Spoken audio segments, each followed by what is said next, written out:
Harav Brudny Shlit.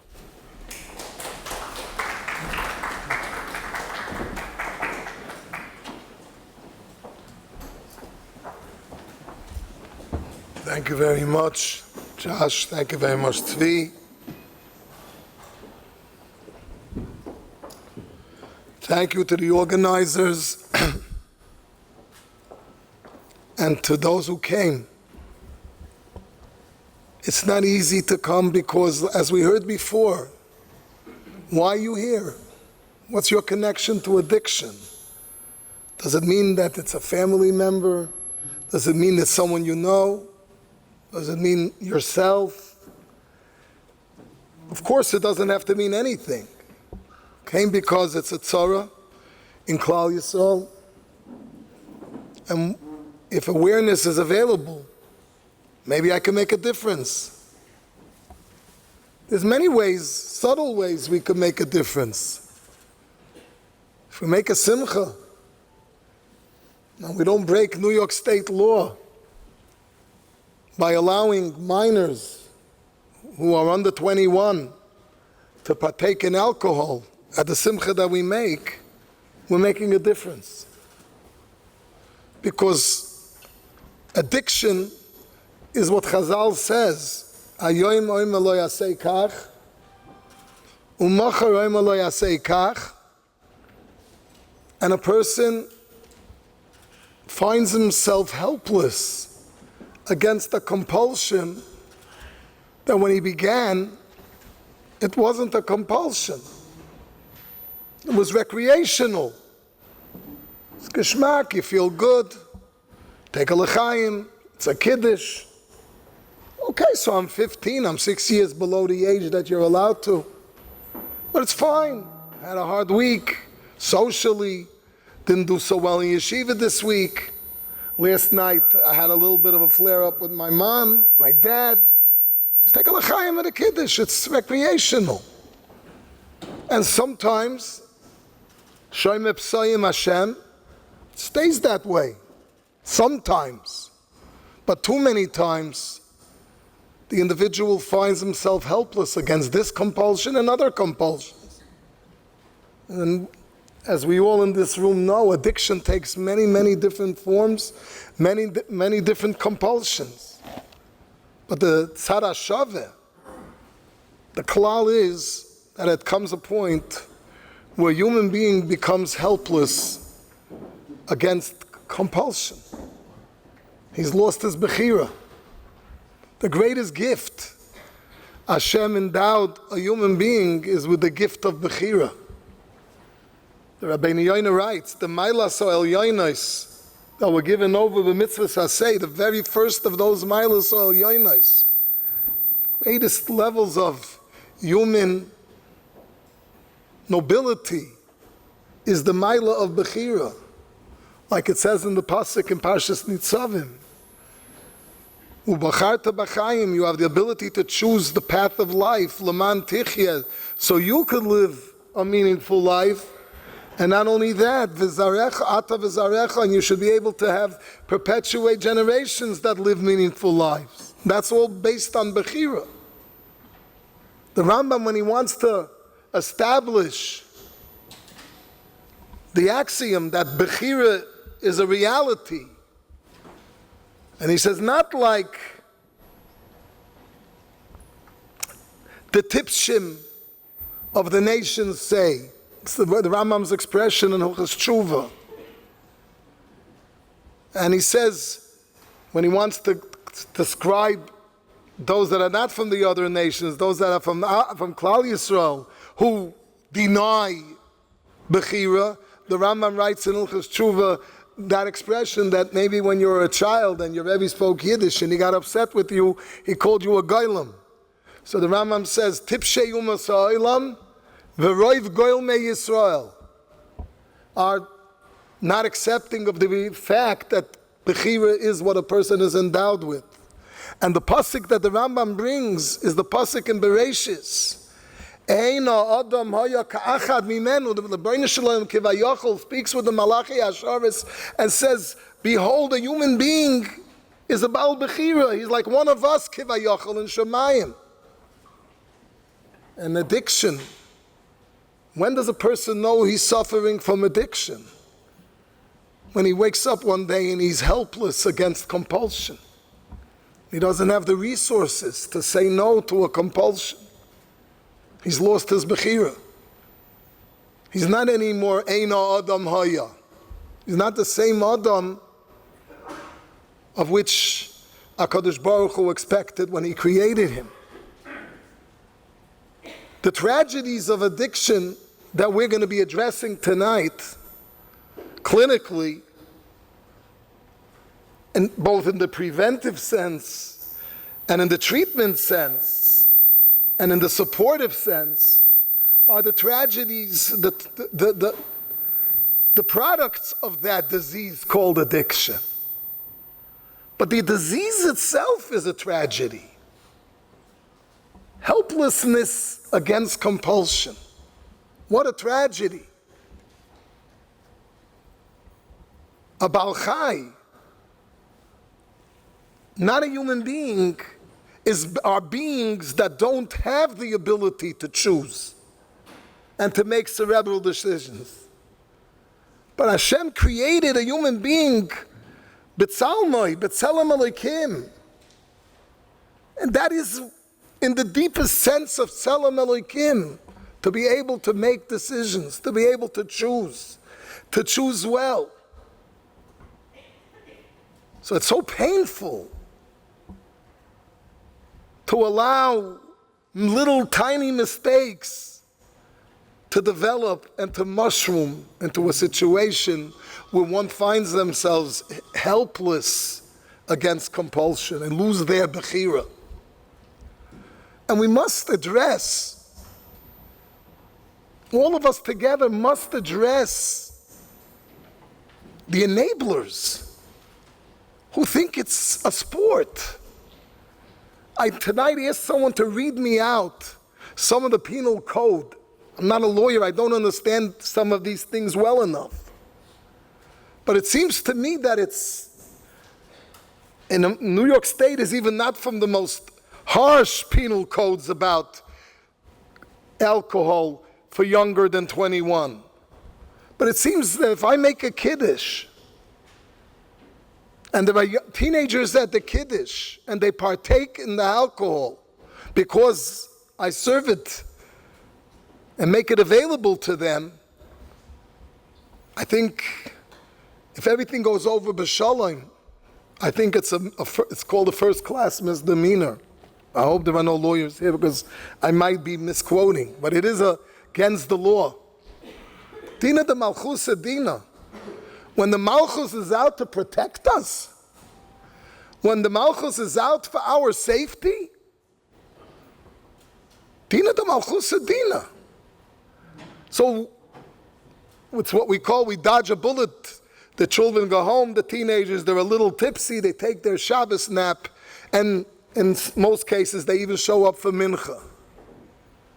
But what does that lead to in the future?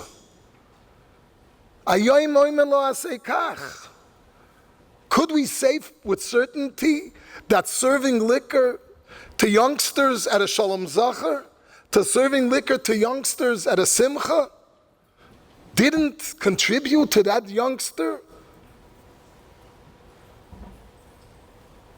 evolving Rahman al-Itzlan into substance abuse?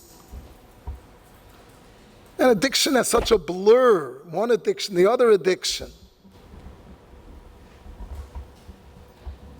And other addictions also, from little things that we take and we look at it as harmless fun, as cute. Teenagers come to collect on Purim. And a wealthy man, it's his day of glory. He's able to give and give and give and give.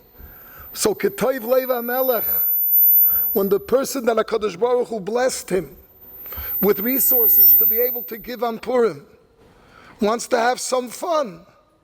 So he offers a l'chaim to a 15-year-old, to a 16-year-old. It's Purim. It's a crime. And even if everything goes over b'shalom and Purim ends b'shalom, but who knows what seeds were just planted? What destructive seeds were planted, Rachmana litzlan.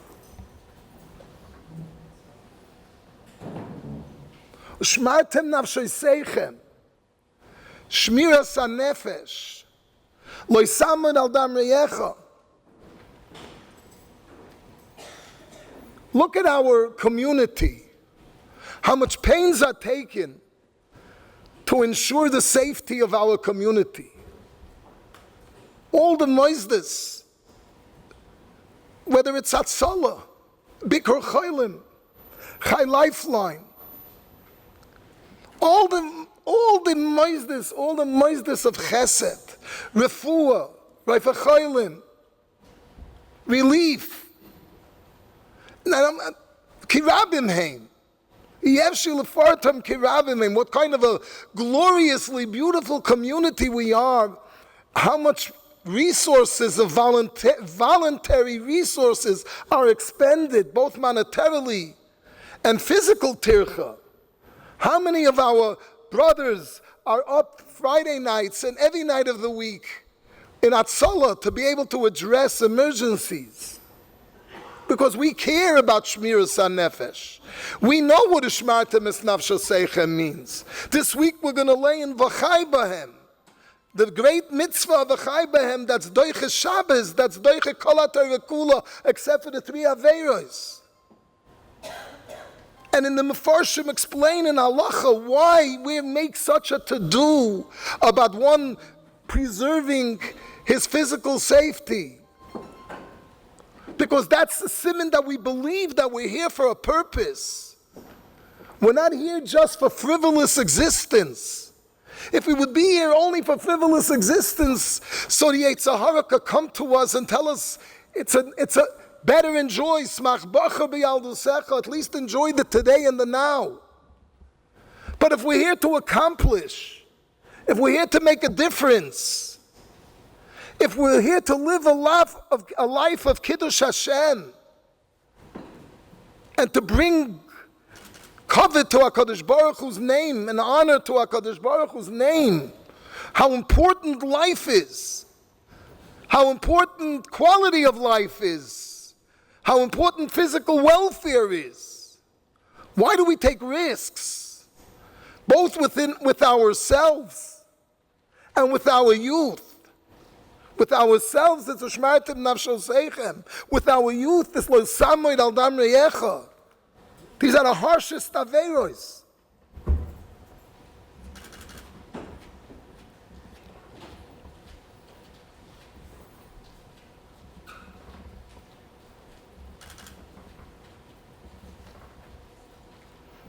Another point is, like we just heard Tzvi describe it eloquently, the choices.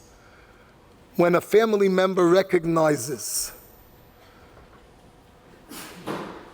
the bitter truth that someone very dear and respected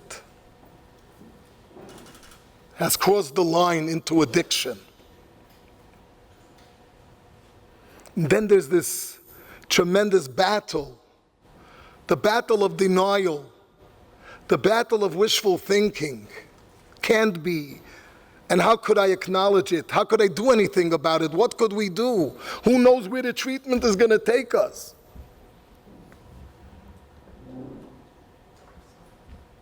But the earlier we address it, the more painless the treatment is going to be. You're going to hear from the experts. When you start early, it doesn't mean there are no tens of thousands of people out there in the rehabilitation centers out of town. That's a last resort. If you address it early enough, there's so much outpatient care available. So many different levels of outpatient care available. The worst thing is to bury our heads in the sand and ignore, because the ramifications, the very reasons that are compelling us to deny, are going to come back to haunt us. An addict is an addict. People notice behavior just like they notice absence. If we're so terrified of the concept of a family member disappearing for a few months, why? Because people talk. They shouldn't talk, but they do talk. It's human nature. So what do they think? Addictive behavior, addictive behavior of a family member isn't going to make it the rounds of gossip. People talk. That can't guide us in life and death decisions. And you're going to hear that the ramifications and the consequences of ignoring are life and death, Rahman al-Islam.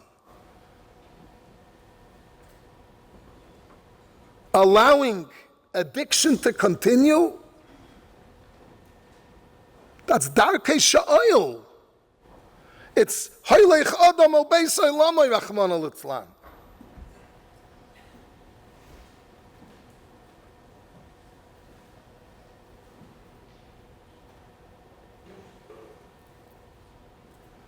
And what's about the chayva of teichacha? You're at a chasana. This is painful. And you find friends of a chasan coming to be mesameach. And you notice in the coat room, unfortunately, many chasanas I have to sit in the chuppah room or in some other room and I have meetings sometimes. And you find friends of the chasan taking a paper bag, and in the paper bag there's a bottle of vodka. These are youngsters, so they're over 21. So what? Maybe they are over 21. So it's okay with the law of the state. But what about with the Rebbeinu Shalom's law? Let's all remember what the Mishnah says in Masechta Saita.